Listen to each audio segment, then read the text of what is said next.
నార్మల్గా బెడ్ మీద నుంచి ఎలా లెగుస్తారు? ఏది మా లెగు ఒకసారి. ఓకే, సో ఇలా లేచేటప్పుడు ప్రెషర్ అంతా అబ్డామినల్ మజిల్స్ మీద పడుతుంది. ప్రెగ్నెన్సీలో ఎలా లేవాలి చూద్దాం మనం. సో ప్రెగ్నెన్సీలో బెడ్ మీద నుంచి లేచేటప్పుడు సైడ్కి తిరుగుమా. ఓకే, దెన్ లెగ్స్ కొంచెం కిందకి పెట్టేసుకో, హ్యాండ్ మీద కొంచెం సపోర్ట్ తీసుకో. సో ఇప్పుడు ఈ ప్రెషర్ అంతా లెగ్ మజిల్స్ మీద, హ్యాండ్ మీద, అన్నింటి మీద పడుతుంది.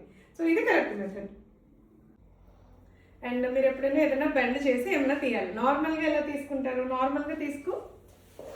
మీరు నార్మల్గా వంగినప్పుడు ఈ ప్రెషర్ అంతా మళ్ళీ అబ్డామిన్ మీద పడుతుంది. ప్రెగ్నెన్సీలో ఎలా బెండ్ చేయాలి చూద్దాం.